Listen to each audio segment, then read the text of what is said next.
উপস্থাপনা করছি। সুপ্রভাত উপস্থিত সবাইকে। আজ আমি আপনাদের শোনাবো এক বীর নারীর গল্প।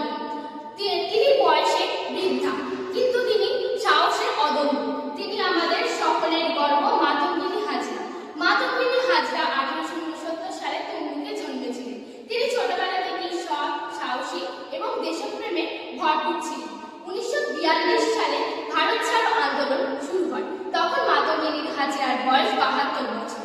কিন্তু তিনি বলেছিলেন যে দেশ প্রাণ দিতে হয়, তা দিতে আমি প্রস্তুত। একদিন তিনি নিয়ে বহু মানুষকে নিয়ে মিছিলে বেরিয়েছিলেন। তার মুখে ধ্বনি উঠেছিল, বন্দে মাতরম, ভারত ছাড়ো।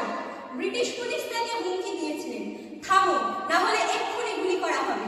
কিন্তু মাতঙ্গিনী মা থামেননি। তিনি এগিয়ে চললেন দৃঢ় পদক্ষেপে। তখন গুলি চলে, গুলি এসে লাগে তার শরীরে, কিন্তু তবুও তিনি মাটিতে পড়ে গেলেন। তখনও তার মুখে তিনি উচ্চারণ করছিলেন, বন্দে মাতরম, বন্দে মাতরম। তিনি প্রমাণ করে দিয়ে গেছেন, দেশপ্রেমের জন্য কোনো ভয়, বয়স, কোনো বাধা হতে পারে না। তিনি ছিলেন বীর, সত্যিকারের বীর নারী। আমরা সবাই তাকে প্রণাম জানাই। জয় হিন্দ, বন্দে মাতরম। আজ আমি বীর নারী মাতঙ্গিনী হাজরার সম্পর্কে একটি আবৃত্তি পরিবেশন করছি। বন্দে মাতরম, বন্দে মাতরম। এই ধ্বনি প্রতিটি প্রাণী। যেখানে পড়েছে মাতঙ্গিনী মায়ের রক্তবিন্দু, সেখানে আজ জাগে ভারতের মানে।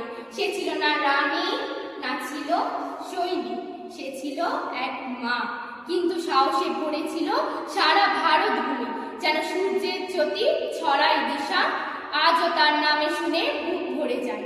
মাতঙ্গিনী হাজরা, তুমি বেঁচে আছো আমাদের রক্তে প্রাণে। জয় হিন্দ, বন্দে